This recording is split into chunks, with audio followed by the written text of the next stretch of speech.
Hello les catins et les catines.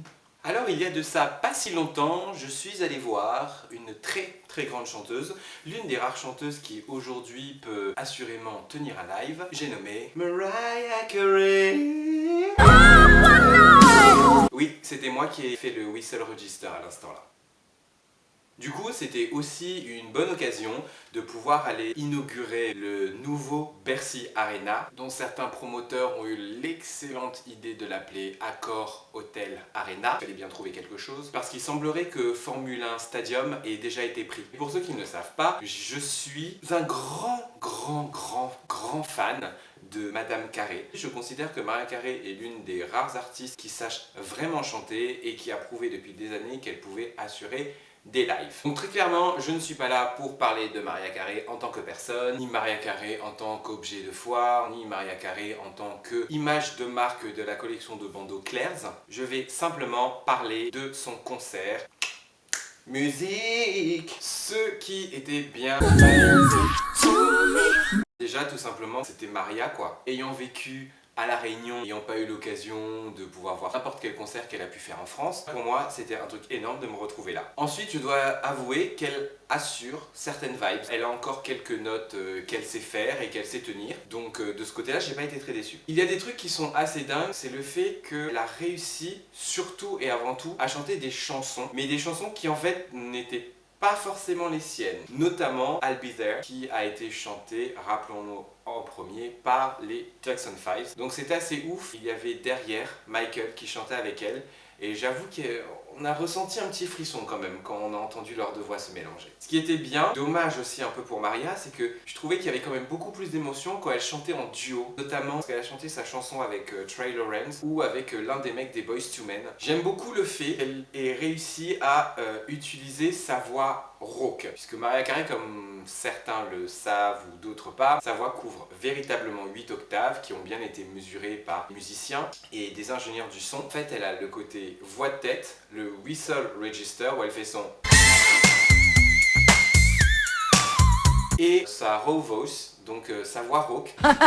Autant dire qu'elle a un peu du mal avec justement le côté où elle monte dans sa voix de tête. En tout cas, dans sa voix rauque, elle assure. Mariah Carey, beaucoup la connaissent, des néophytes, hein, j'ai plutôt envie de dire, avec certaines chansons comme Still Believe, Through the Rain, Fantasy, You'll Always Be My Baby, et c'est aussi et surtout Hero.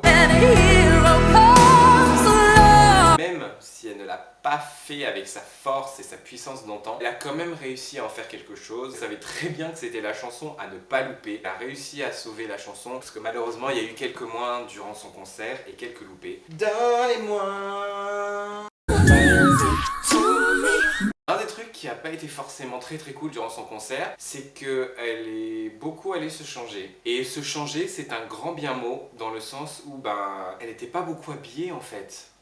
Comme je l'ai dit un petit peu plus avant, elle a beaucoup de mal avec le whistle register, donc le fameux petit sifflet qu'elle fait comme les petits osios. Et c'est un peu gênant parce que Mariah Carey est quand même l'une des rares, hormis les grandes cantatrices, à réussir à faire cette chose-là. En fait, Mariah très clairement n'arrive plus à le faire. Donc c'est assez dommage parce que quand même pour des gens qui écoutent Mariah Carey pour ses chansons et pour ses performances vocales, on a quand même envie de la voir faire ça en live. Elle en fait quelques-uns, mais on sent quand même que les ingénieurs du son derrière sont là et pour appuyer sur le petit bouton au moment où elle n'y arrive pas.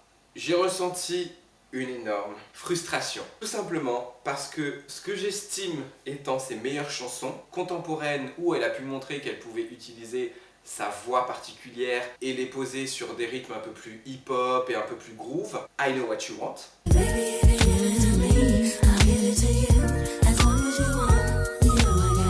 Shake It Off. Et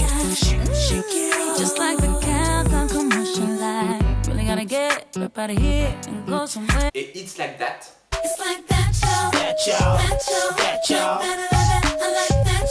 Ça n'a duré que 20 secondes. À un moment donné, je ne sais pas qui a fait ta playlist Maria, mais je pense qu'il faut que tu vires cette personne. Sur certaines chansons quand même, elle fait que raconter sa life en fait. C'est-à-dire qu'on a la bande son qui passe derrière, et au lieu d'entendre la chanson, elle parle. Je ne sais pas ce qui s'est passé, notamment sur la chanson When You Believe. On n'a pas entendu une seule fois la voix de Mariah Carey. Je ne sais pas si c'est au niveau de la balance du son, je ne sais pas si ça a été fait exprès. Non seulement il y avait l'image qui était diffusée derrière sur des espèces de rideaux, oui bon parce qu'elle avait même pas le budget pour mettre des écrans, il y avait des clips qui passaient. Au moment où elle devait chanter, on entendait la bande son. Et ce qui était monstrueux, c'est qu'au moment, vous savez cette envolée finale où elle fait...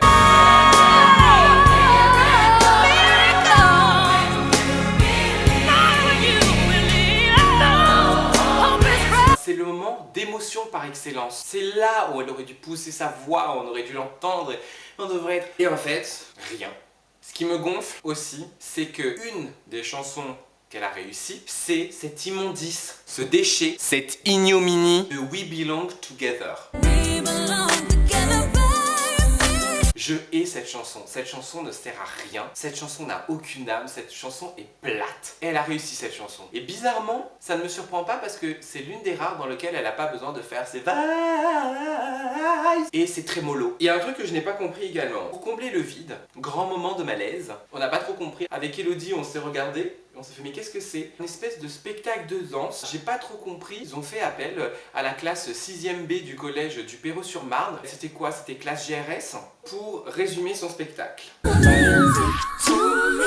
Pour un concert qu'elle n'avait pas fait depuis 13 ans, le show était extrêmement expédié. Cette désagréable sensation que la meuf a eu un budget total de 342,75 € pour son concert. C'était cheap à mort. Les visuels, est-ce qu'on parle des visuels qui étaient exposés derrière elle? Très clairement, c'était des fonds d'écran de Windows 95. Je ne comprends pas. Tu es Mariah Carey, tu as eu de la thune, tu en as encore quelque part dans des comptes offshore, et en plus, tu es marié à un milliardaire. J'en sais rien. Dans ce cas-là, meuf, vends la bague qui t'a offert, qui coûtait à peu près 50 millions de dollars, finance ton spectacle. Et c'est sorti de scène. Mais meuf, la meuf est sortie de scène en marchant.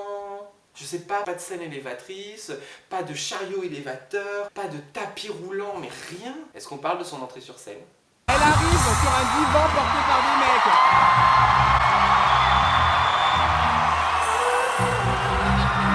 Je pense que la force de Mariah Carey n'est plus à faire. Depuis des années, on sait que Mariah Carey sait chanter, bah, elle a le droit de vieillir. Et à la rigueur, si tu veux faire un truc, tape dans le Barbra Streisand. C'est un peu kitsch, mais Barbra Streisand, elle vient en robe de soirée, les gens sont habillés en costard, ils viennent avec un orchestre philharmonique, ils font un beau concert, simple. Pas besoin de fioriture avec des écrans géants derrière, pas besoin d'aller faire ta cata et essayer de faire des chorés que tu ne maîtrises même pas. Laisse ça à ton super chorégraphe Brian Tanaka. Brian Tanaka. Par contre, je dis bravo à son professionnalisme, même si sa voix a vieilli, elle sait très bien quelles en sont les limites et du coup elle sait où positionner sa voix. Juste un petit point sur la salle de Bercy est devenue plus grand, c'est assez impressionnant. Maintenant, un grand sentiment de malaise, on voit tout le staff passer, rentrer, sortir, ça gâche le plaisir. Le show, si vous voulez, il y avait la scène gigantesque et la scène de Maria devait faire ça dans tout le reste de la salle. C'était pas du tout adapté. Un Olympia aurait été plus adapté parce qu'il y aurait peut-être plus de proximité et plus d'émotion. Je trouve qu'il y avait une sensation de paresse musicale et de performance. J'apprécierais toujours Mariah Carey et le personnage me fait rire, l'espèce de grosse diva, de grosse dondon dans des habits beaucoup trop serrés pour elle, si on peut appeler ça des habits. Elle restera always be my baby bitch. My baby will linger on. N'oubliez pas de vous abonner, n'oubliez pas de partager, n'oubliez pas de me suivre sur les réseaux sociaux. Allez!